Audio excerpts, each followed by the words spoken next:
दोस्तों, आपने कभी सोचा है कि जब हमारे पास भाषा नहीं थी, भाषा का विकास नहीं हुआ था, तब हम कैसे बात करते थे, कैसे आइडियाज को शेयर करते थे। ऐसा ही कुछ होता है पक्षी जगत के साथ, वाइल्ड एनिमल्स के साथ। तो चलिए इस वीडियो में बात करते हैं कि वाइल्ड एनिमल्स या पक्षी या और जानवर आपस में कैसे बात करते हैं। दोस्तों, स्वागत है आपका हमारे चैनल दिमाग खोल पर। यहाँ हम टाइम टू टाइम माइंड को डेवलप करने की और नेचर से रिलेटेड ऑथेंटिक एंड साइंटिफिक जानकारी आपको प्रदान करते हैं। अगर आपने चैनल सब्सक्राइब कर लिया तो धन्यवाद। अगर अभी तक चैनल सब्सक्राइब नहीं किया तो कृपया इसे सब्सक्राइब कर लीजिए, क्योंकि हम टाइम टू टाइम ऐसी ही इंपॉर्टेंट जानकारियां लेकर आपके पास आते रहते हैं। तो बात करते हैं कि बर्ड्स या फिर एनिमल आपस में कैसे कम्युनिकेट करते हैं। तो दोस्तों, इनके आपस में बातें करने के 4-5 तरीके हैं। सबसे पहला तरीका आता है वोकल कम्युनिकेशन, जो ज्यादातर पक्षियों के द्वारा या फिर जो हमारे फेरल डॉग्स हैं वो यूज करते हैं, लेकिन ज्यादातर वोकल कम्युनिकेशन को पक्षी यूज करते हैं। अब पक्षी आपको पता है कि चर्पिंग करते हैं, यानी चहचहाते हैं, मीठी मीठी बोलियां बोलते हैं, मधुर मधुर संगीत भी पैदा करते हैं। तो दोस्तों, ये सारी जो मधुरता होती है ये कई बार तो अपने साथी को रिझाने के लिए होती है। कई बार जब ये कर्कश आवाज में बोलते हैं तो ये वार्निंग कॉल अपने साथियों को देते हैं कि संभल जाओ, यहाँ कोई खतरा है। और कई बार ये अलार्मिंग कॉल भी देते हैं। तो वोकल कम्युनिकेशन जो मेन पार्ट है वो पक्षियों के लिए रहता है। अब दूसरी कम्युनिकेशन है ऑल्फैक्टरी कम्युनिकेशन। अरे घबराइए मत, ऑल्फैक्टरी का मतलब होता है कि जो सूंघ कर कम्युनिकेट करते हैं। ऐसा भी होता है क्या? कोई ऐसी स्पीशीज भी हैं जो सिर्फ सूंघ कर कम्युनिकेट करती हैं? बिल्कुल। इनमें सबसे पहले नंबर आता है चींटियां, यानी जिन्हें हम एंट्स भी कहते हैं। तो दोस्तों, जो चींटियां होती हैं ये अपने खाने को, इनकी आंखें नहीं होती, पहली बात तो ये।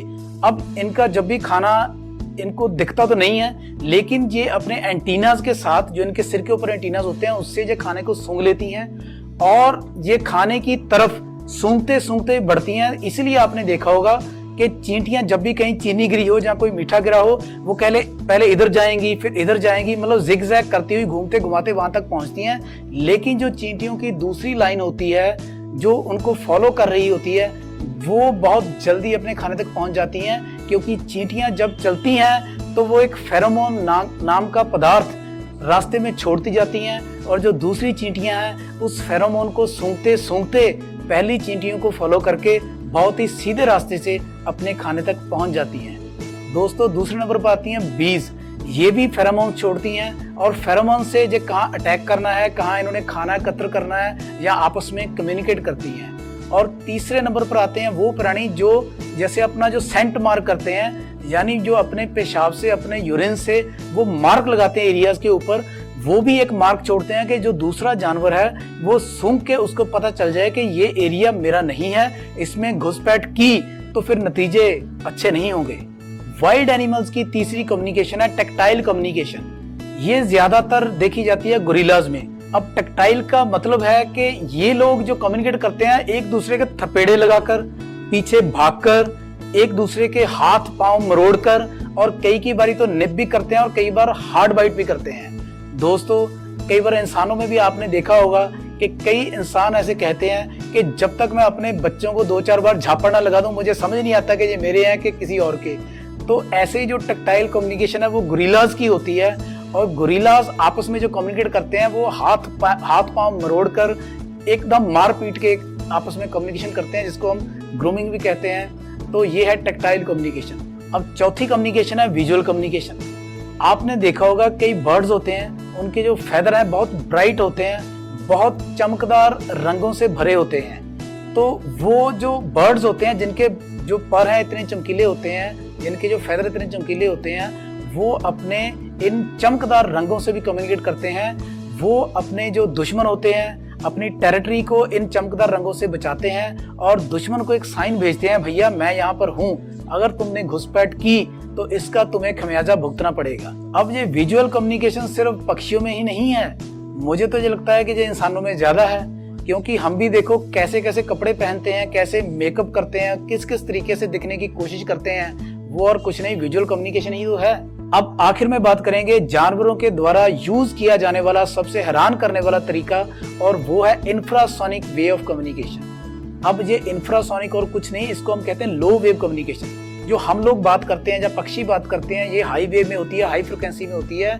लेकिन जो जिराफ और व्हेल मछली जैसे जीव होते हैं ये लो फ्रिक्वेंसी में बात करते हैं, ये इंफ्रासोनिक कम्युनिकेशन हम इसको कहते हैं। जब तक ऑडियो प्रोसेसिंग के इक्विपमेंट नहीं थे तब तक तो हमें ये भी नहीं पता था कि ये जो स्पीशीज हैं ये बात भी करते हैं, लेकिन जैसे जैसे ऑडियो प्रोसेसिंग के इक्विपमेंट आए तो हमें पता चल पाया कि जिराफ या वेव्स जो हैं ये इंफ्रासोनिक रेंज जो वेव्स की है उसमें जो कम्युनिकेट करते हैं। और दोस्तों बताना चाहूँगा कि जो लो फ्रिक्वेंसी वेव्स होती हैं ये बहुत दूर तक ट्रेवल करती हैं। इससे ये अंदाज़ा लगाया जा सकता है कि ये जो इंफ्रासोनिक वेव में बात करने वाले जो जानवर हैं या जो इस कैटेगरी में आते हैं ये बहुत ही किलोमीटर्स पर जो अपने बिखरे हुए झुंड हैं उनसे ये इजीली कम्युनिकेट कर पाते हैं। अब अगर इस इंटेलिजेंस की बात करूं, शायद हमारे पास ये पहले थी लेकिन अब नहीं है। जैसे जैसे हम अलग चीज़ों के ऊपर केंद्रित हो गए तो वैसे वैसे मुझे लगता है कि हम लो वेव को रिस्पॉन्ड करना भी भूल गए और हम लो वेव के ऊपर कम्युनिकेट भी नहीं कर पाते। और जो पहली बातें थी, वोकल में हम भी गाते हैं, गीत संगीत हमें भी अच्छा लगता है। ऑल फैक्ट्री में जो सूंघकर जैसे चींटियां कम्युनिकेट करती हैं, हम कम्युनिकेट तो नहीं लेकिन कईयों के नाक इतने तेज होते हैं कि पड़ोसी के घर में क्या बन रहा है उन्हें यहीं पर पता चल जाता है। तो वहां भी कुछ ना कुछ पार्ट हमारे अंदर है। अब तीसरा टेक्टाइल है जिसकी एग्जांपल मैं शेयर कर चुका हूँ। चौथा है विजुअल जिसमें बता चुका हूँ कि हम भी सजने और समझने में बहुत समय अपना व्यतीत करते हैं। और लास्ट है इंफ्रासोनिक, मुझे लगता है कि ये हमें सीखना चाहिए। ये कहने का भाव मेरा यहाँ पर सिर्फ और सिर्फ इतना है कि जो ये सब स्पीशीज कम्युनिकेशन करते हैं इन सभी के कुछ कुछ पार्ट हम में अभी तक हैं। वो क्यों हैं? क्योंकि मुझे जो लगता है और ऐसी रिसर्च जो मैंने पढ़ी है कि हम कभी ना कभी इन स्पीशीज की लाइफ में से होकर गुजरे हैं, या ये कह लें कि कभी ना कभी हम पक्षी भी हो सकते हैं, कभी ना कभी हो सकता है कि हम कभी जानवर भी रहे हों, कभी कोई ना कोई स्पीशीज हम रहे हों। इसीलिए ये सारे ट्रेड्स हमें कहीं ना कहीं दिखते हैं। तो दोस्तों कहीं ना कहीं ये सारे स्पीशीज हमसे पहले धरती पर आए हैं और इनका भी धरती पर उतना ही हक है जितना हमारा। आइए ऐसा अरेंजमेंट करें, ऐसा उपराला करें कि जैसे हम धरती के रिसोर्सेज को यूज कर रहे हैं वैसे ये भी यूज कर पाएं। दोस्तों ये हमारे से पहले धरती पर आए हैं इसलिए इनका भी उतना हक बनता है जितना कि हमारा। उम्मीद करता हूँ ये जानकारी आपको पसंद आई होगी। तो आइए कदम से कदम मिलाकर, हाथों से हाथ मिलाकर पक्षियों और जानवरों के संरक्षण की तरफ एक स्टेप आगे बढ़ें। जानकारी पसंद आई हो तो इसके ऊपर कमेंट जरूर करिएगा। साथ के साथ इसको नियर एंड डियर और दोस्तों मित्रों के साथ शेयर भी करिएगा। ऐसे ही इंपॉर्टेंट टॉपिक लेकर एक बार अगली वीडियो में फिर मिलेंगे। तब तक के लिए धन्यवाद।